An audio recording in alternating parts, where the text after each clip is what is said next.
What is going on? I want to welcome you from Half Court. Today, I am joined by my guy. He is a member of Woodward Sports. He is a member of Pistons Twitter. My guy, Brandon DetroitKoolaid. Hey.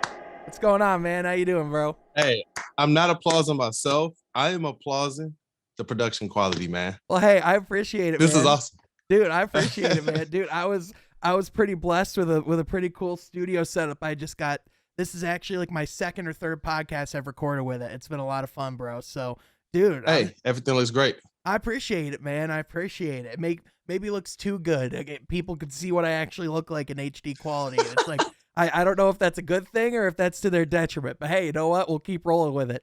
But hey, man, we'll rock with it. Yeah, absolutely. Well, Brandon, before we get into talking basketball, talking Pistons, I do want to start with one question. I noticed all the Batman stuff you have in the background, not just the Batman like poster, but like you have the Batman pizza box back there.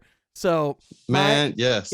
All right. So I have a three-parted question. First, favorite Batman, favorite Joker, and then your go-to order at Little Caesars, because that seems also relevant at this present time.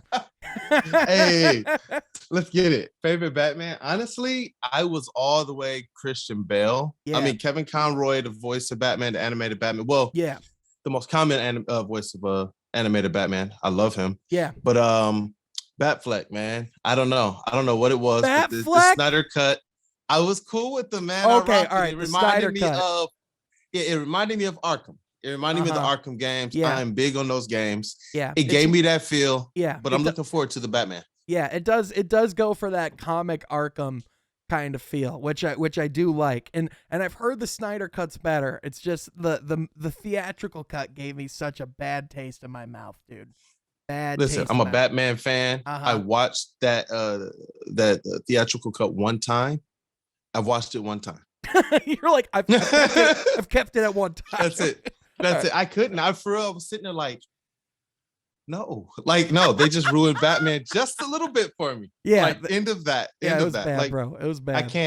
I couldn't do it. But the Snyder cut redeemed it a whole lot. It redeemed it a lot. And it made it make a lot more sense. That's fair. What about favorite Joker though? Heath Ledger, hands down. Heath Ledger.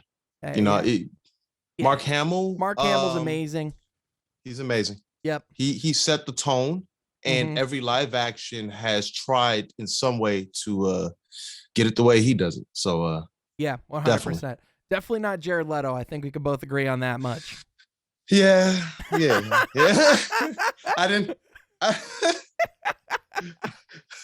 All right. And the best for last. I like you, son. Yeah. Hey, we're gonna, dude. The second I saw your contest, I was like, oh yeah, this guy and we're gonna get along just fine. And I saw your background, and I literally was like, oh yeah, you literally have everything for us to be guys. So, dude, yeah, let's go, great. man. Got my water bottle. Oh heck yeah, there you go, baby. I like it. All right, last part though. What's your go-to when you go to Little Caesars? What you got to get? Hey, Little Caesars, you got to get the ICB. You got to get a hot and ready just because. And can you leave there without crazy bread? No, you can't. Now look, that's not all for me though. That's not all for me. Oh, I promise you that. Well, hey, you know what? Sometimes it is though. You have at least at one point in your life gotten all that for you, and that's okay. You have. Yeah, the last decade of Pistons basketball. We love them, but yeah, there was a lot of. There's got to be a big correlation. Little Caesar orders. Yeah, there's got to be some correlation in pizza sales to Piston suckery, and that's probably part of how the Little Caesars Arena came to be, because they realized that they could streamline it and make you feel that depression in the stands, and you could actually go buy one of their pizzas that you normally buy for $5 for like 26. So that's like a whole other conversation. It's like people are happy to buy it when the Pistons are losing at LCA. Yeah. Like, well, at least we have Little Caesars pizza. Dude, like honestly though, like real talk, like you can go online now and you can find tickets up in the upper bowl probably for as cheap as what, like under $10.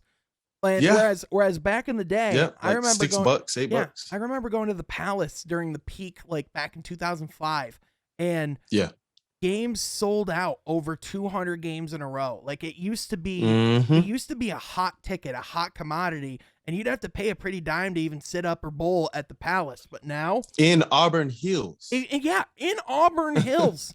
Like people are like, oh, well, this team never succeeded outside of Detroit. Well, no, that's not true. They actually were pretty successful in Auburn Hills, but like obviously when the team's no longer good, you lose connection to the city. People stop caring, you know? Yep.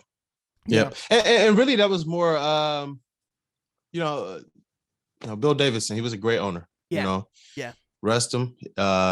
Great owner, philanthropist.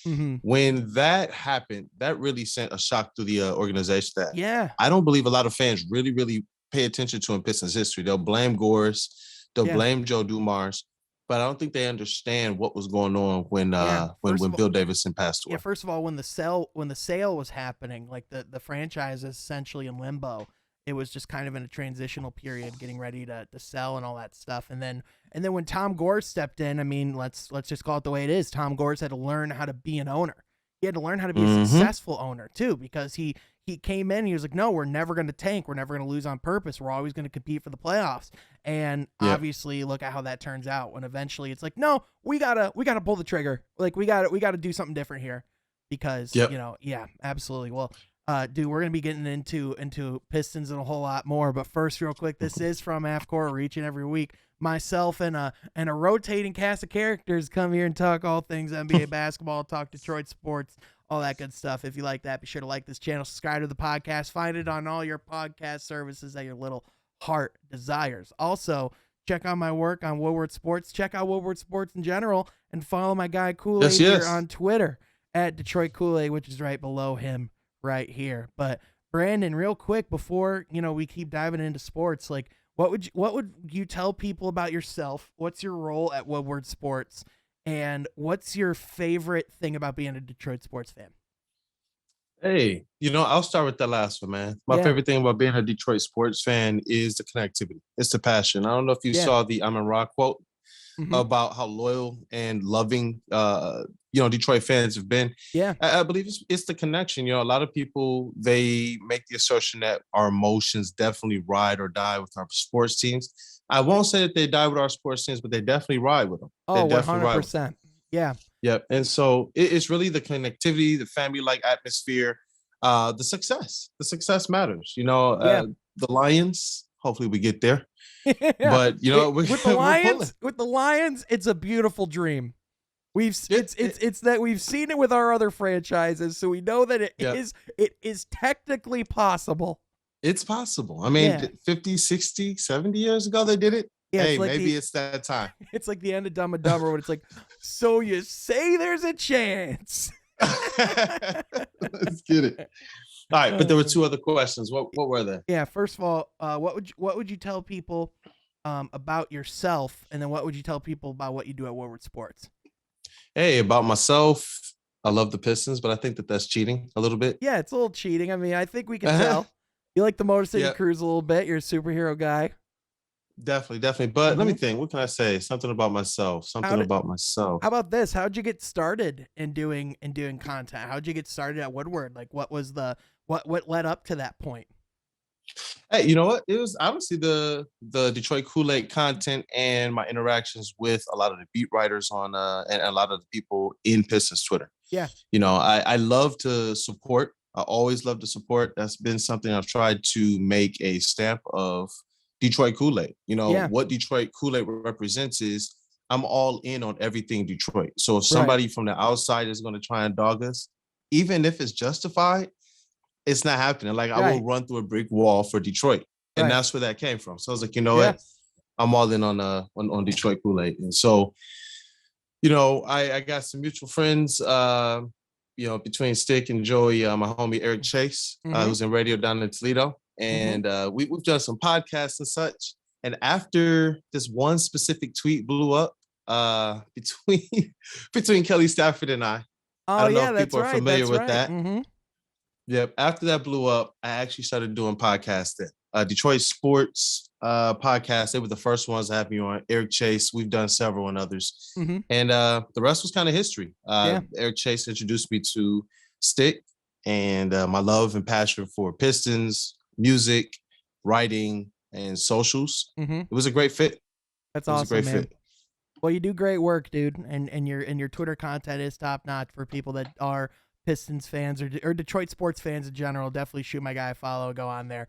I think, to your point, it's just, we were kind of talking about this before the podcast too, but it's like, you could tell when someone's a real Detroit sports fan. You could tell when I think that's something that's special about Woodward Sports is that like everyone that's there, you can tell genuinely cares and knows the history of the franchises that we're talking about, because anytime that someone is brought in on the outside to talk about, about Detroit teams, how they're remembered, how they're talked about from the past, the present, and the future, you can tell just by what people say, whether or not they were really there. But when you bring up not just guys like Chauncey Billups and Richard Hamilton and those guys, but like when you go deep and you say, guys like Antonio McDyess, guys like Matt Okur and Marvin Day, and a guy like Jason Maxiel that was on our team for some even Eldon Campbell. Yeah, Eldon Campbell. Like there's just, you can go Mike James, Corliss Williamson, Carlos Arroyo. Dude. Yeah, I was like, that was just like, like, yeah. 100%. Yeah, we even had Bobby Sura for a little stint. That's right. Just for a little bit, man. Dude, I remember when I had to go from watching Ben Wallace as my starting center to Nazi Mohammed. Let me tell you, the adjustment was not great.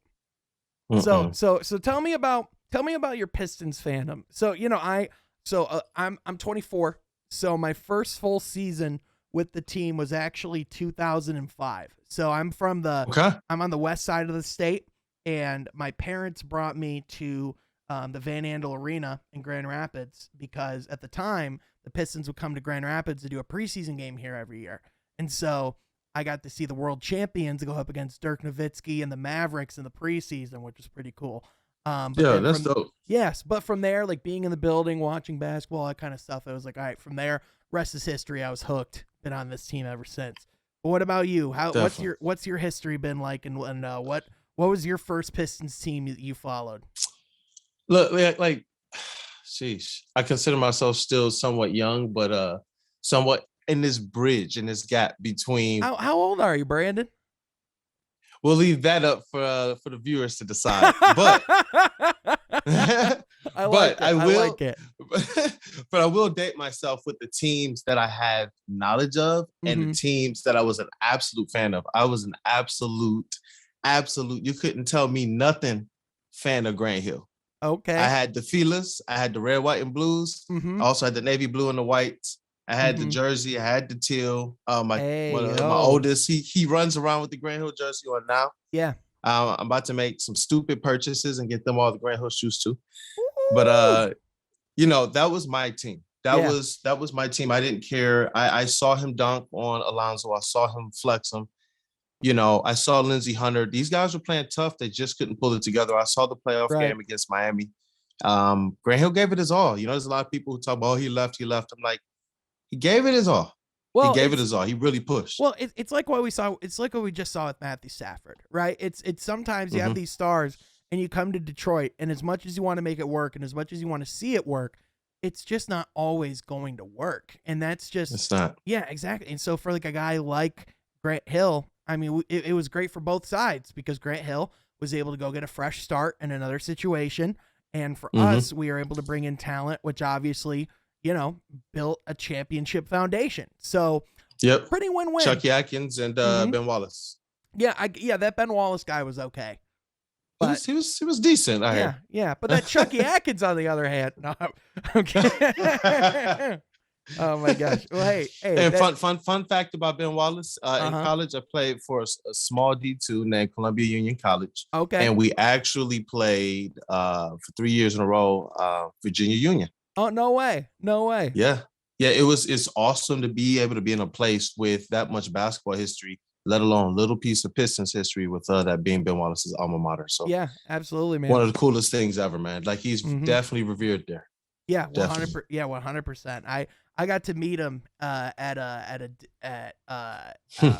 Beltline Bar in Grand Rapids one time because he's also he was a part owner of the Grand Rapids Drive when they were over here. So Yeah, he I would remember do that. yeah, so he would do some events in the area, meet and greets or whatever. So I got to go eat a wet burrito and then meet Ben Wallace after. So that was a pretty good lunch. But I mean, yeah, man. That sounds like a heck of a day, man. Yeah, hey, that's a good deal. You know what I'm saying? Get like chips and Yeah. salsa, and then get to meet your childhood hero. It's a good combination. It works. Yeah. With a wet burrito. Yeah, and a wet burrito. Don't forget about that wet burrito. It was good. It was elite.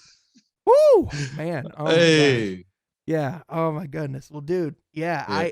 So leading up to now, obviously, before we started recording, we were talking about some of the struggles of being a Pistons fan, what it was like. And first, it always starts with the coaching hires, in my opinion, just because you look at there were just so many of them, and it was all consecutively bad. Like from when Rip Saunders was no longer in Detroit until Stan Van Gundy came in, there was no consistency at that position.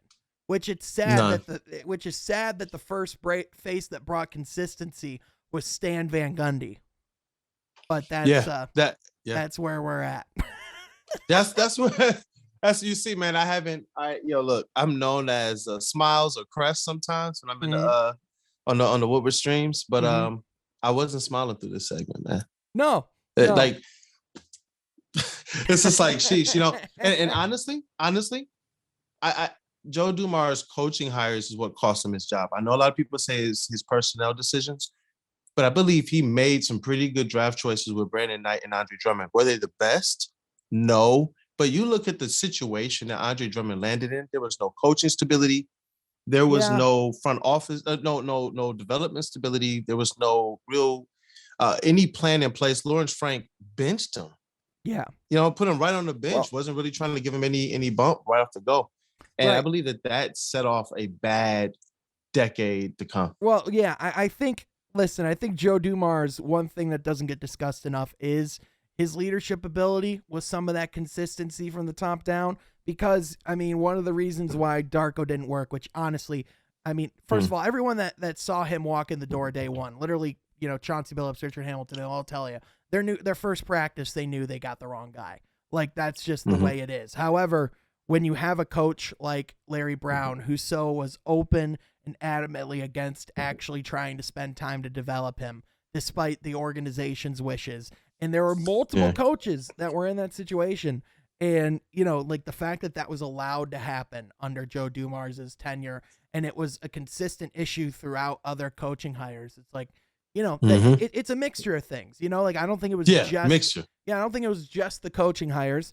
I certainly don't think the draft picks alone helped, because not at all. Because again, you could say like, yeah, Brandon Knight was the right pick or whatever, but like, there's just too many down the list that you could just go hindsight's 2020. Which, granted, I get it, hindsight's 2020, but when you almost get it wrong every single time, your track record's a little worth bringing up when you say draft Stanley Johnson instead of Devin Booker. When you say draft Luke Kennard instead of Donovan Mitchell, like it's like just things like that where it's like, And that's the thing. A lot of times those things get lumped in for some reason with Joe Dumars when those aren't even Joe Dumars. Right. When I look at his picks, he did not. His draft record to me is kind of Obviously, the darker one is the one that pushes it on the dark side. Yeah, when you go to Joe Dumars, his is really more. Yeah, I did name the two that were Stan Van Gundy's. You were right. However, but it stems from it. Like I said, it does feel like it blends in because it is like the Brandon Knight draft, which is fine, but like even the franchise point guard of the future was supposed to be Rodney Stuckey, and man, the golden, what is he? One of the golden cows. That's what Joe Dumars called him. Yeah, the only untouchable. Yeah. Like what? Like why he thought that this Division III point guard was just this hidden gem that could come in and rule the NBA. It was just, I like, not to just say that all talent comes from Division I basketball, but like if a guy's not even Division II, come on, there's a reason why he's down there. There's a reason. Yep. It wasn't that he was a bad pick. It was just the weight of the franchise that Joe Dumars was trying to place on his shoulders. Yeah. Yeah, that was my thing. It's just like, why are you treating him like he's the franchise guy? You drafted him. Hold on. Not just that. Behind Chauncey Billups at that. Yeah. You're Like, setting up to try to be the next Chauncey Billups was how he was presented to be. And it's like, you think a guy's just going to develop into him? Mm-hmm. Like Chauncey Billups, like Hall of Fame caliber point guard, Chauncey Billups, Finals MVP, Chauncey Billups, that guy. Preach. Yeah, 100%. But hey, it's okay. Allen Iverson came in and helped out. No, don't say that name. I know. Don't say that name. I know. Especially, dude. Can I just say, the day that Chauncey Billups' number 1 finally got retired was the day I felt at peace. Was in part because when I saw Allen Iverson wear the number 1 right after Chauncey got traded, I don't know about you, but it never felt right. It never felt right. It didn't. Yeah. It didn't. Yeah. It didn't. It was a situation where it was just like, yo, is this how we treat our greats now? Right. And I think it took this time for us to truly understand how great that team really was, especially with just how defense has catered. People all the time, they talk about how defense has changed because of that 2004-2005 team, and they don't understand defense had already changed because of the 88, 89, 90, 91 team. Yeah, exactly. It's like we changed the rules both times we were on top. Like we literally like we have been at the center of the evolution of defense in our history as a franchise, which is crazy to say. And they always find a way to play with enough grit and enough physicality, but within the rules. Yep. To not really go overboard unless they got to. Yeah, exactly. Sometimes you just have to. Which in Detroit, you might feel like you have to more than other places. And that's Detroit versus everybody, right? Detroit versus everybody, man. Listen, no one's gonna give us the light of day. So we got to go out and earn our opportunities on our own, baby. Exactly, man. Yeah, exactly. That's the case. Detroit's the only city where you can be driving and there could be a guy selling art in the middle of the streets. And like literally this guy came up to our car. He's like, "Hey, you want to buy my art?" We were like, "No, thanks." And he was like, "Fuck you." And went on to the next. And it's like, I just don't want your art. I'm sorry. Like, you're the one trying to sell me art. It's like, I respect you. Yeah. And this guy's like, "Go yourself." I'm like, whoa, what's that for, man? Like, what the are we doing here, man? Dude. But you know, it's these perspectives from that Grant Hill era to seeing the going to work Pistons being built. Like I saw it, like I was there. I remember the 02 teams. I remember the 03 team. I remember the going to work. I remember the heartbreaking 05.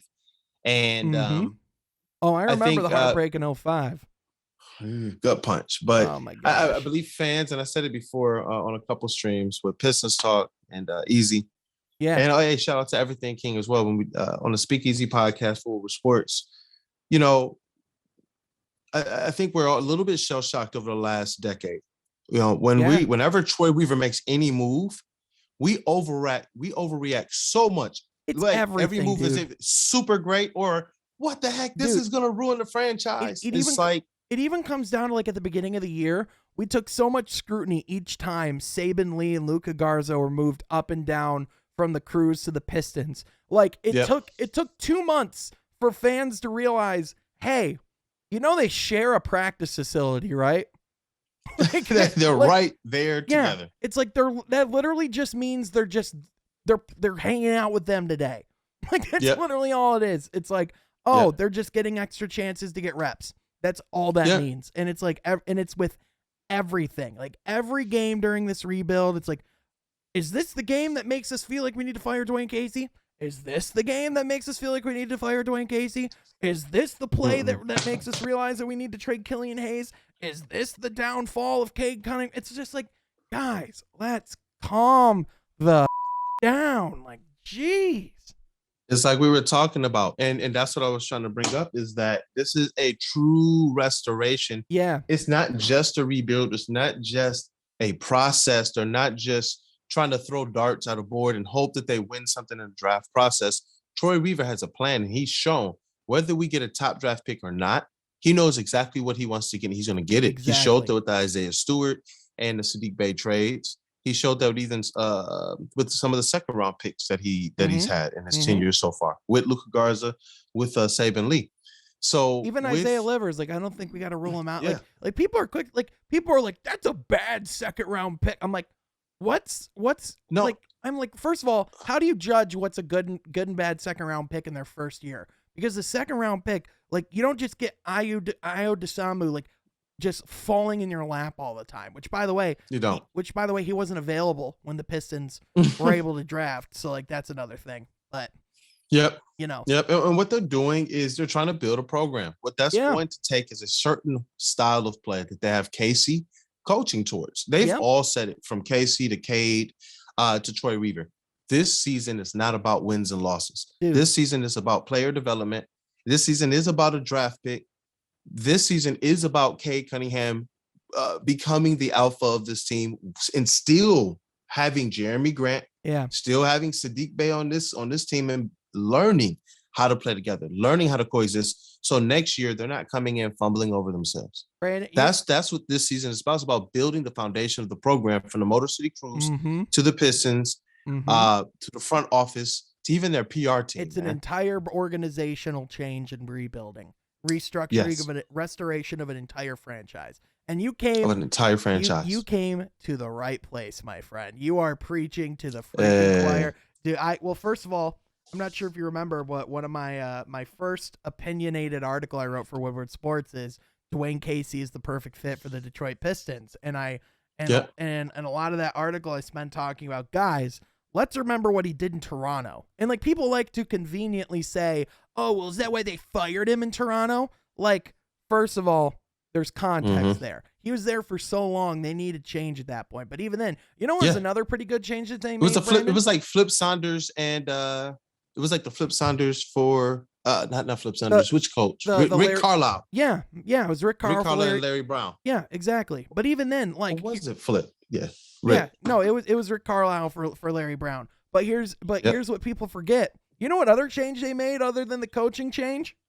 Kawhi Leonard. You know what's the other change that happened? LeBron went out west. You know what's another thing that happened? Kevin Durant was injured, and so eventually was Klay Thompson. So like, you know, there was a lot that went the Toronto Raptors' way, and like, are you telling me, including a lucky bounce around the rim? Yeah, literally a once in a lifetime type of bounce into the rim.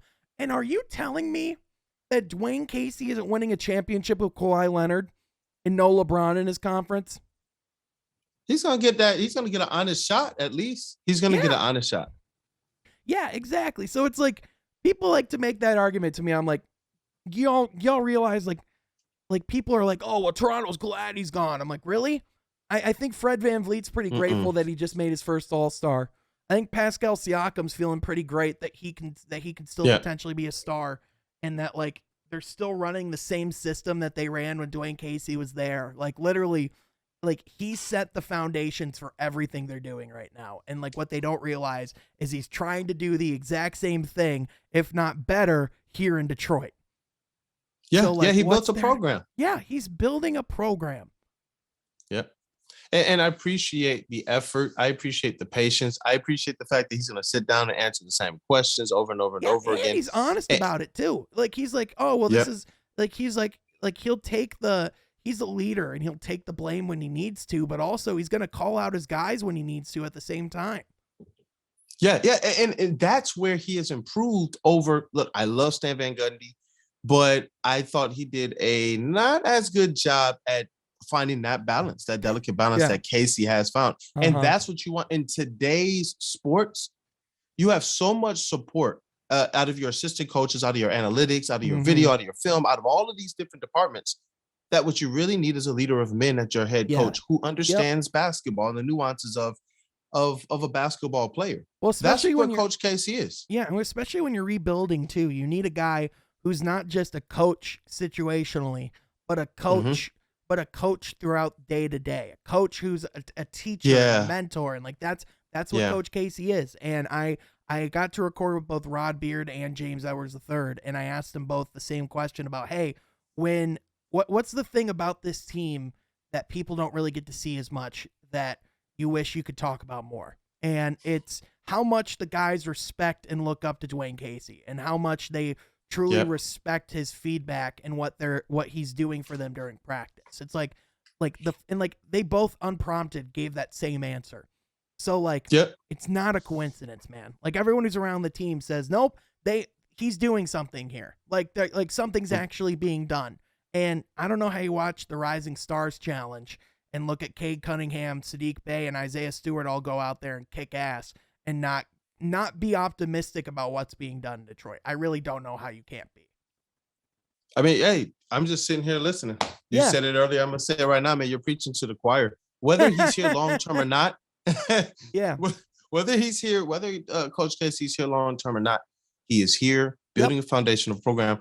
That is something that is undisputed. If you want to talk about if he was the one who could have gotten it done for the Raptors or not, that doesn't matter. If you want to talk about, is record on if he develops young players or not, we can get into those debates. But the thing that we can see is he's helped build foundations for not just teams, right, but players. And players state that. DeMar DeRozan and Kyle Lowry, they state that Casey had a vital role in their career and in their player development. And Casey, Cade Cunningham on socials, I found the quote where he was talking about from Rod Beard, the impact that Coach Casey has made on his game already. For sure. He's talked about the things from just, family standpoint, family-like atmosphere, team-like atmosphere, to he really cares about their development as people, not just players. But they recognize, since this is your profession, they are one and the same. So take it seriously.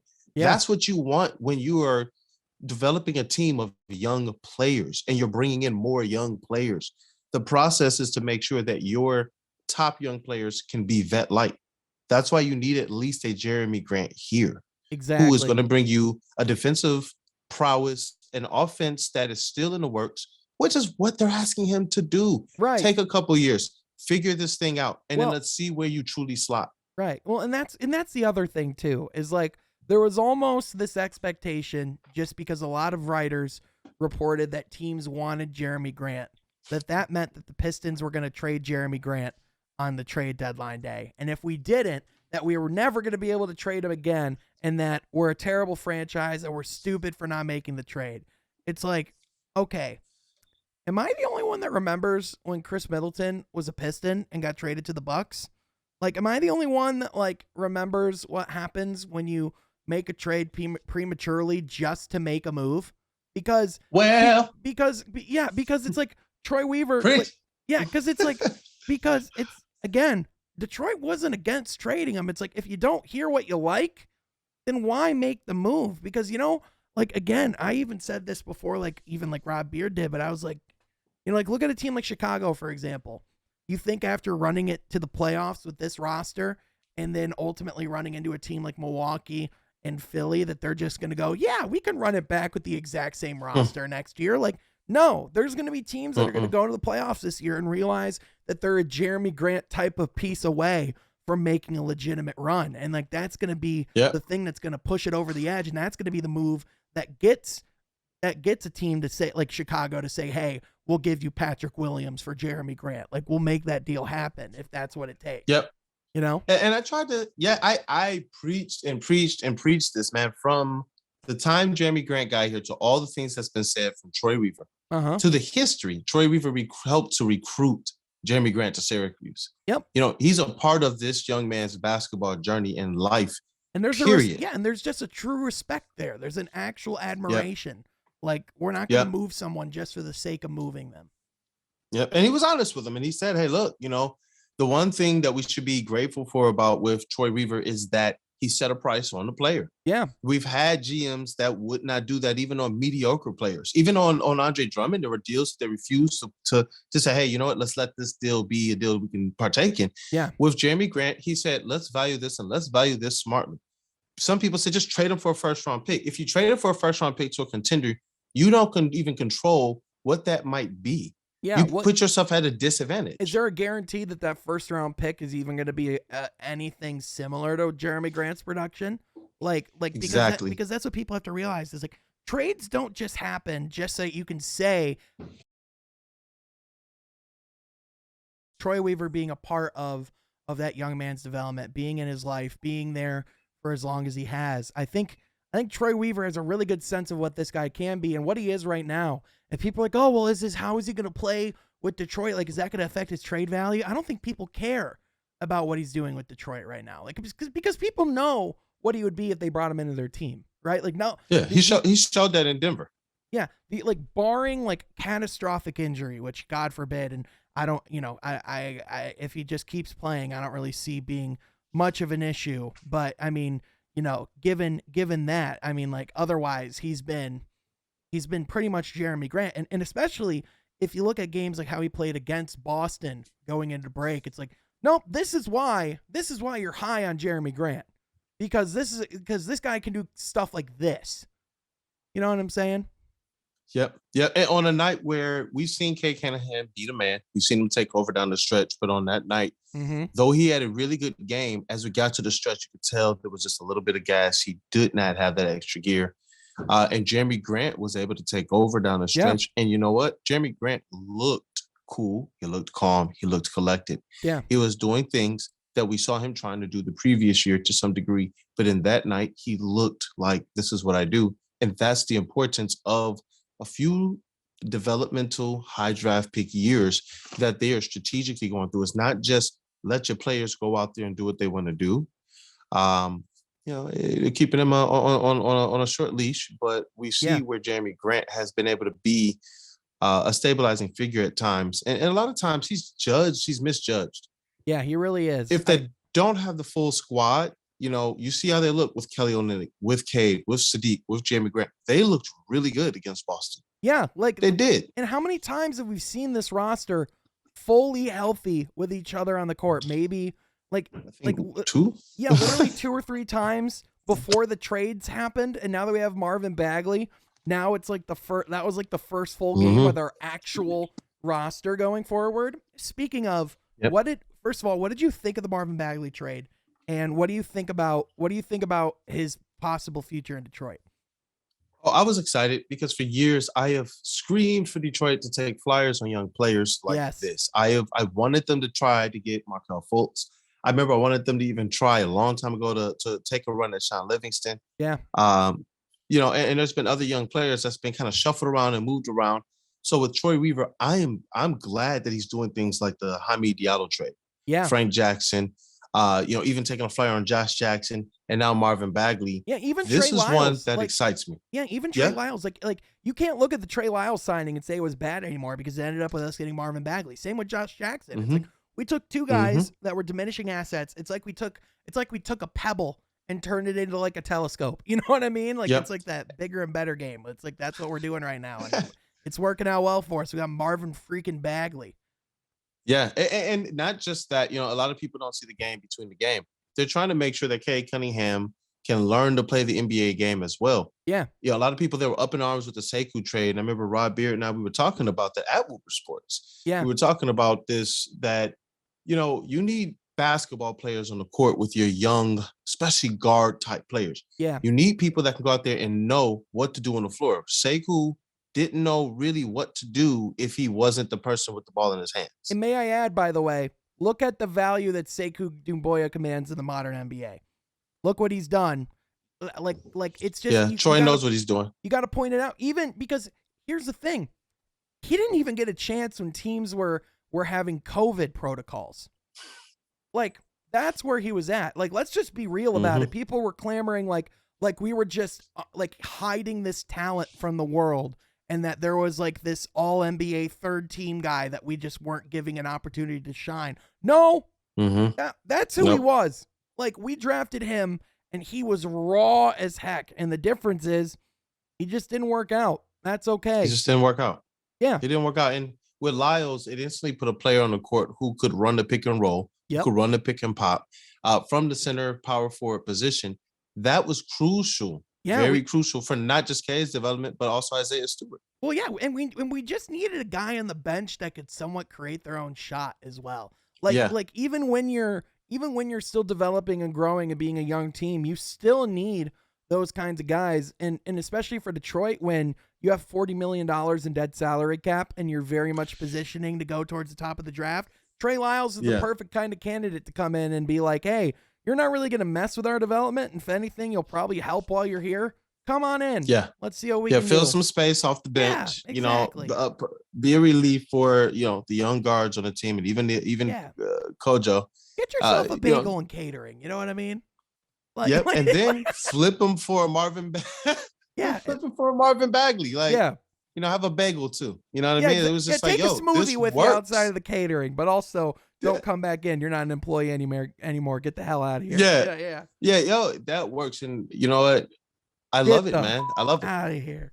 I love the Marvin Bagley trade, man. Yeah. Like I said, just to reiterate, it's finally the Pistons showing a pattern of knowing what they want to do, whether it's the right thing or the wrong thing. Troy Weaver has a plan. He is executing that plan. And right now, it's starting to look like a foundation is truly being built. Oh, yeah. Remember when Troy Weaver came in? I mean, one of the things that was brought up about the Pistons' future is that we were lacking in young talent. Well, now, just to name a few guys, since Troy Weaver's come into town, let him know. Yeah, let him know. Let's let him know. Let's start with Cade Cunningham. Let's start with Sadiq Bey. Let's start with Isaiah Stewart, Hamidou Diallo, Frank Jackson. You could throw Killian Hayes in there if you want to. Marvin Bagley. There's some names on this team now that at the very least we can look at and build around. Whether Frank Jackson has a future or not, whether some of those tertiary pieces on the bench, whether those guys have futures with us or not, it remains to be seen. But you know what we do have? We have a few guys in our core. We have some puzzle pieces. Now we can actually start putting some things together. And with that, there's the upcoming draft as well. And I've been starting to ramp up my research into this draft class and also just into the prospects that are coming up. I will say one name that is really starting to get popular on Pistons Twitter is Jordan Ivey out of Purdue. I personally am a CHET HOLMGREN guy. I love Jabari Smith as well. But what Kool-Aid are you drinking for this upcoming draft? Pun is intended. I'm not gonna lie. But what Kool-Aid are you drinking? What you feeling, man? You know what, Anthony? Pistons talk, man. He's really gotten me hooked on the Ivy, train. Yeah. I'm sitting here. I'm like, you know what? That would be a good player to pair next to Cade Cunningham. But I think I'm leaning towards Jabari. Yeah. It just that type of a athlete on the Pistons to add to our young core. I don't know if you get a chance, you have to. But where I think they'll fall,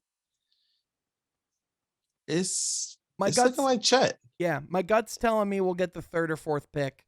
It's hard to expect us to win the first overall pick again. Now, don't get me wrong. If we do, we gonna be partying all up Woodward Avenue. Believe me. Do you with Chet though? The only concern that I have is just the frame.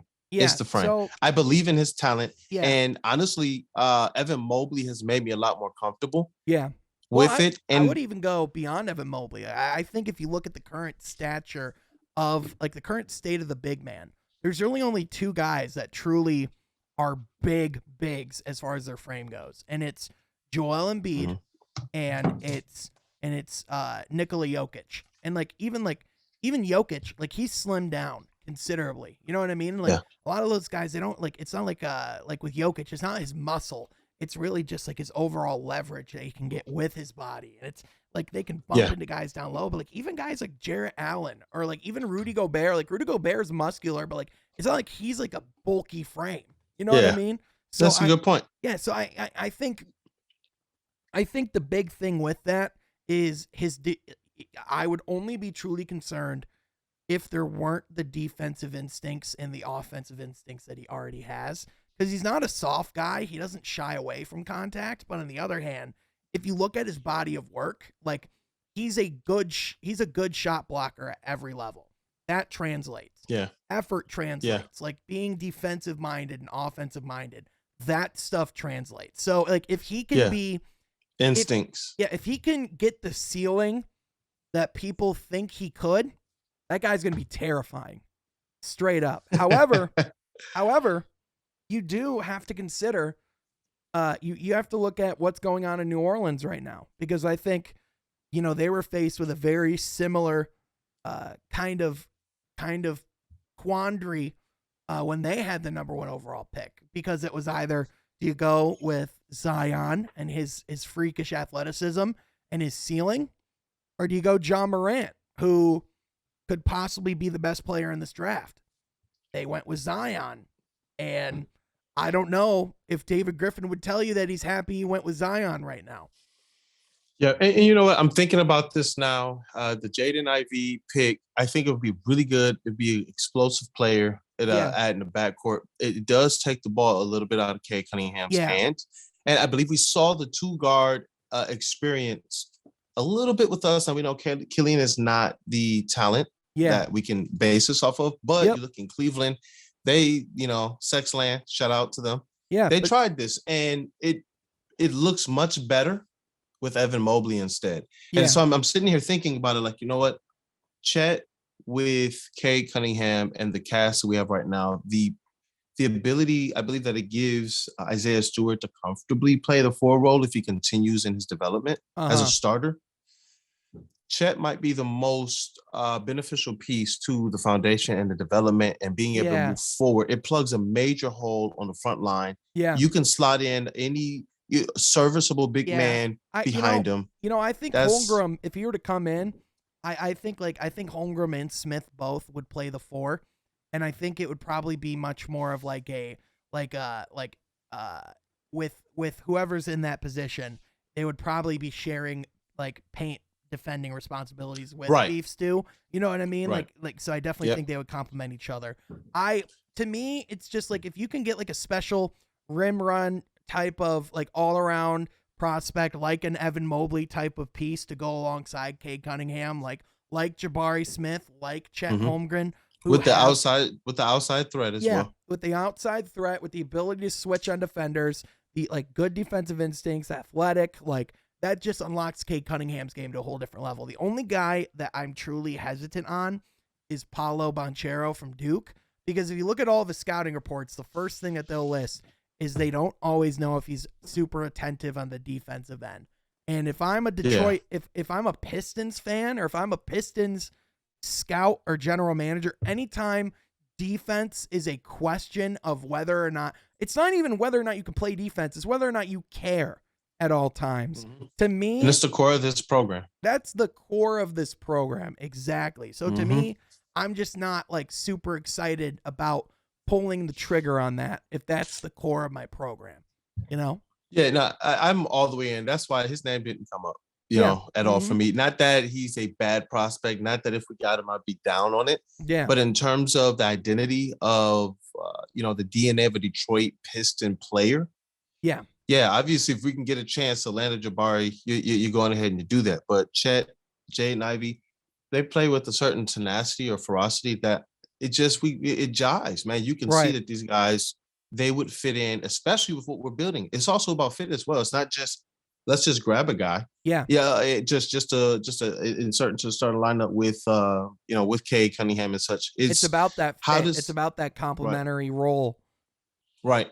Yeah. Right. And that's what I like. Like I can see either player working out, but as I continue to think on it more and more and more, I want the basketball in Cade Cunningham's hands. I want him to be the leader. I want him to be able to make a decision of, do I want to pass it to Sadiq, CHET, Isaiah Stewart, Jeremy Grant, Frank Jackson? I want Cade Cunningham making those decisions, and I want as many weapons at the different positions as possible for him. I believe they can float the 2-guard a little bit better than they would be able to the front court positions. And now, don't get me wrong, I think Ivy can come in, and I think he can thrive alongside Cade Cunningham. And his game very easily translates to the next level, because it is obvious what that guy can do on a basketball court is insane. Like, athletic, just freaking nature. Yeah. Not only that, but also the ability to take over a game is something you can't teach.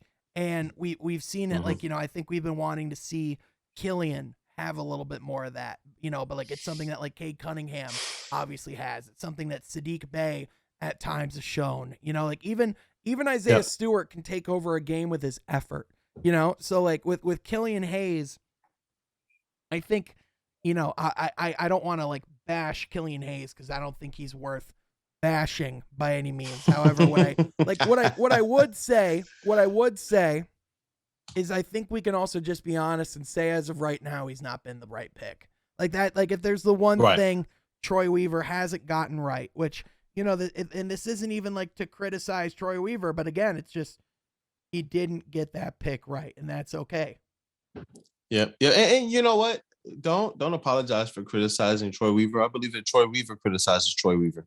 It's good and it's okay to look at the moves and see what worked and what didn't work because you'll see it shape the future of where we're going. If Killian Hayes was the pick, we wouldn't even be entertaining to some degrees Jaden Ivey. Right. We wouldn't if he had panned out, if it was Halliburton here right now or even Donovan Mitchell or whoever, we wouldn't even be talking about this right now. Right. You know what I mean? Right. And so with Troy Weaver, we look at it, we see it was not the pick we thought it would be.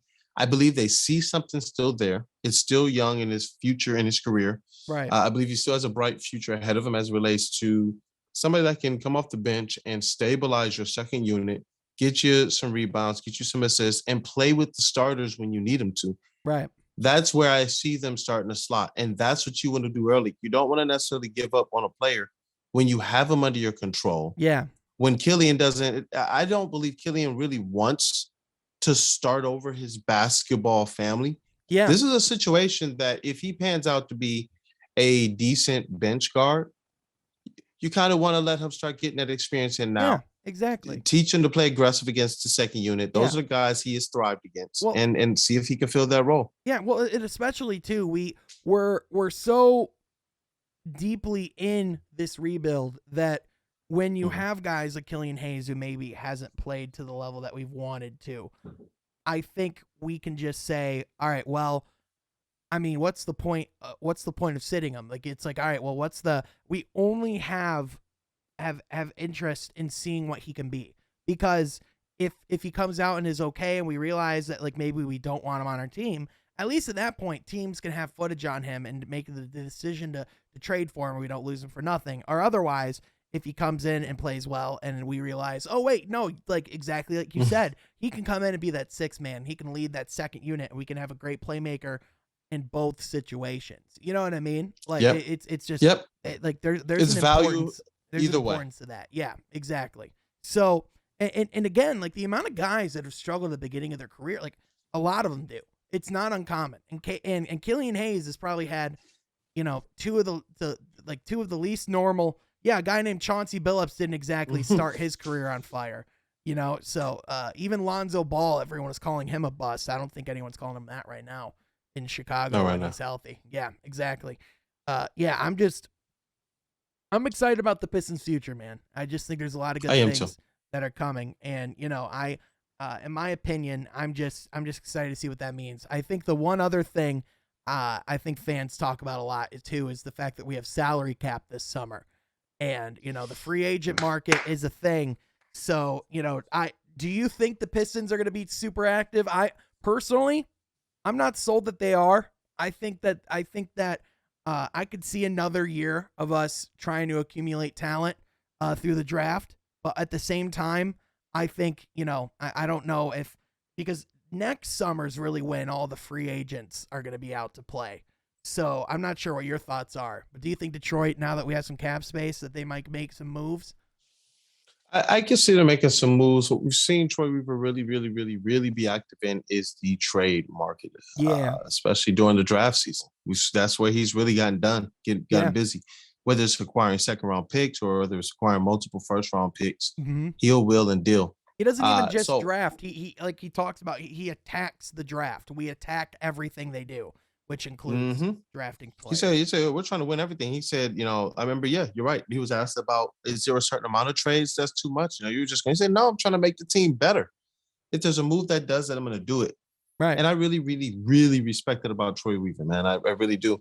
But with the cap space, that can also be used to acquire players. we already know that Detroit is not going to have the best of time if they're trying to compete with other free Right. agents, teams with cap space Well, yeah. that free agents might find as destination spots. Yeah, we're a small market. Like, we have to be honest about like where we're at as a franchise. Like, we're not gonna get a ton of guys that are gonna want to come to Detroit just because, I get to go play in Detroit. Like, that's not a conversation. It doesn't work that way. Yeah, small market, and we're not necessarily ready to win yet. We're probably, even if Kate pans out correctly, 3-4 years away from really, really, really competing if things go as planned. So it's like, I'm hoping in the next 1 or 2 years we're talking play-in. You know what I mean? Like, that's where I'm at. Like, it's like, you really got to take it one phase at a time. Or it's like, right now, I'm okay with us losing because, I know this is what I've been asking for this team to do for a long time, because you can't just try to rebuild this thing on the fly. Like, you really have to do it right. You have to tear it down to the bare bones, and you have to start from scratch. And you got to restore. Yep, you got my to t-shirts restore. on deck tonight. I like it, man. You got props, you got t-shirts, you got pizza boxes. It's Detroit, man. It's Detroit, man. Dude, absolutely, man. It's like we gotta get on that swag cam. Yes, sir. Let's get it. Oh my god. But yeah, I could see them acquiring players at the draft. I could see them doing that or doing free agency. Yeah. Keep your options open. That's what Troy Weaver has shown he's going to do. He's going to keep his options open. He's going to be true to what he knows to be true to. Yeah. He's a guy that likes his comfortability. He likes his options. And he had already had some prior history or relationship with Isaiah Stewart or Sadiq Bey as well. I have to go back and check the notes again, but this is a guy who he knows basketball. He really does. And I am comfortable with him as my GM. I'm comfortable with his decision to have Coach Casey be the guy for right now. Mm-hmm. And I'm truly understanding and being able to appreciate this rebuild. Like you said, how long did we say, can you guys stop trying to win on the fly, right? Cut bait and just try to win the right way? We saw all these other teams that we saw. Let's start over. Rebuild the right way. Let's take our chances in the draft. Look, we didn't want them to go out there and not play Pistons basketball. Right. We wanted them to go out there and play Pistons basketball, but also be able to achieve the opportunity to get a draft pick. That takes a special craft. That takes a special skill from your GM to not just be able to preside over losing, but to also be able to build and preside over winning. Yeah. That's what we're going to see with Troy Weaver. Like I stamped that. I put that on there. Same here, I told people before, out of everything we heard, Jeremy Grant was not going to be traded at that deadline unless people met that 2 first-round picks. Why? Because that gives Troy Weaver the ability to then during the draft trade exactly for what he wants. Or just if you want to trade Jeremy Grant, wait till the draft, trade him for 1 draft pick that you know exactly what it is. Or just keep the guy. The extension is going to pay him what Drummond was making at his peak here. Right. Keep the guy. Right. What are we doing? Yeah, exactly. Yeah. What are we doing? He's not gonna overshoot the coach. Yeah. If the coach tells him, hey, play your brand of basketball that got you paid the $20 million like we did in Denver, that complemented, all of these other good players, he can be that guy. Like, even people saying that, that him saying that he wants to be a primary part of the offense is an ego thing. Like, it's not even that's not even a far-fetched thing. And you could be a primary part of the offense without having the ball in your hands all the time. That is a real thing. Yep. And you know what's funny? Troy Weaver said it too. When did he say that? Yeah. It's all reports. They said that there were so many reports that were out there, almost as if they were going to try and force the Pistons' hands. And Troy Weaver just doesn't bow to fans. Yeah. Or their demands or the clamoring. Yeah. If he believes in it, he believes in it. And he's going to hold true to it. If you're going to wind up getting fired or praised for it, do it on your own merit. Don't do it on the merit that fans are trying to now, tear the house down. Wait, you guys just said you did not want the Stan Van Gundy way of rebuilding this thing. Right, but you're asking him to do it the Stan Van Gundy way. It's like, listen, I have my selfie with my best friend Troy Weaver here, okay? We know what's going on. Listen. Like that. So one more time. Listen, we're best friends, as you can see. Me and my guy Troy, we're acquaintances. We go way back. You know what I'm saying? So yeah. You heard it here first. Me and my best friend Troy Weaver. No, I'm kidding. Troy, love that, Troy, man. Troy I Weaver love does it. not condone that we're best friends, but you know who does? Sean Murphy. Anyway. Hey, Oh my I god. stamped that too, though. Yeah, exactly. Dude, hey, we gotta do this more often though, man. Thank you so much for being on. Definitely. People, Brandon, real quick, tell people where they can find you. Be sure to tell people what to be looking out for. Hey, definitely. Actually, we got some really, really cool things coming out from Woodward Sports, with Pistons, with our whole crew, with the team. Mm-hmm. It's going to be a fun second half of the season.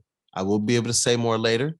Can't say anything yet, but we have some really, really cool and exciting things. So definitely check us out on Woodward Sports. You can find me on Instagram, on Twitter, soon on YouTube at DetroitKoolaid, on most platforms. And about to kick up the writing again now that the shows and all that are getting stabilized. Yeah. Let's kick up the podcasting. Heck yeah, and, man. People will be seeing a lot more of us. Oh, they're going to be seeing a whole lot more. What we can say confidently is you'll be seeing a whole lot more of Pistons content on Woodward Sports very soon. Yes, sir. Yes, sir. Yes, sir. Yes, sir. Hey, let's get it. Just makes me think, Rip Hamilton. Yes, sir. Hey. Oh my gosh. Well, hey man. Get it, man. Oh my goodness. Well, on that note. Hey, one more time. Oh, two of my favorite things: Batman and Pistons. Let's get it. Woodward Store shop, baby. Get cool designs Woodward like Sports, that. Let's go. Let's go, baby. Woodward Sports, we're coming, man. Well, hey, I want to thank you, and I want to thank everyone at home and everyone who's listened and watched and enjoyed this podcast. If you like it, be sure to subscribe to the channel, like this video, share with your friends, and join the conversation down below. Yes, sir. I like the hat. There we go. I want to thank you all so much for listening. Subscribe to Woodward Sports. Find my work on there. All that stuff can be found in the comment section down below. But we want to thank you so much for watching, and we will catch you next time from Half Court. Be sure to subscribe. Oh, we out of here. Hey.